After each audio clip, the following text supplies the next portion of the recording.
কি রান্না করেছো গো আজকে আমার জন্য? ওই যে তোমার জন্য এই দেখ সুন্দর চাউমিন।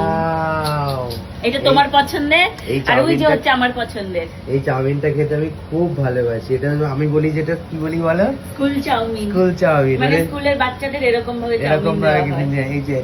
এই যে বাদাম ভাজা দেওয়া আছে, বাদাম, ডিম ভাজা ডিম। দেওয়া আছে, বাদাম আর ডিম শুধু আর একটু পেঁয়াজ। আর একটু পেঁয়াজ আর অনেকে আলু দেয়, হ্যাঁ, আমি আলু দিয়ে দিই না। আলু ফুলকপি অনেকে আবার মটরশুঁটিও দিয়ে হ্যাঁ, দেয়। কিন্তু এটা ভালো লাগে। এটা আমার খুব ভালো লাগে। এটা স্কুল চাউমিন বলি আমি। আর এই যে পূজার জন্য এখানে ও হচ্ছে সস টস দিয়ে আমারটা বানাচ্ছে। Chinese chowmein. ও হচ্ছে Chinese chowmein. Right. Thank you.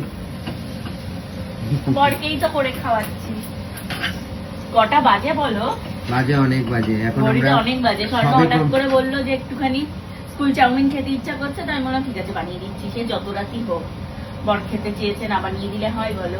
এই আমি না একটা জিনিস এই ভিডিওতে খেয়াল করলাম কি? যে তুমিও না আমার মায়ের মতো হয়ে যাচ্ছ। কেন? মানে আমার মাকে যেমন সব ভিডিওতে একই শাড়িতে দেখা যায়, তুমিও তো দেখছি ঘুরে ফিরে তোমার মানে সেই মানে সব না, না, ভিডিও না। আমি হঠাৎ না, করে না, না। রিয়েলাইজ আগের দিন অন্য লাল ভিডিও দেখি শাড়ি ছিল। একই রকম লাগছে। অন্য লাল শাড়ি ছিল, ব্লাউজটা এক বলে তোমার ওটা মনে হচ্ছে। মানে সব সময় আমি আরে দেখছি- এখন নতুন বিয়ে হয়েছে, এখন সবই তো যেহেতু লাল দেখতে মানে শাড়ি দেখতে মনে হবে যেন একই শাড়ি। ওই জন্য আমি একটু কালার চেঞ্জ করে করেই পরি, কারণ লাল ছাপা শাড়ি সব এক মনে হয়।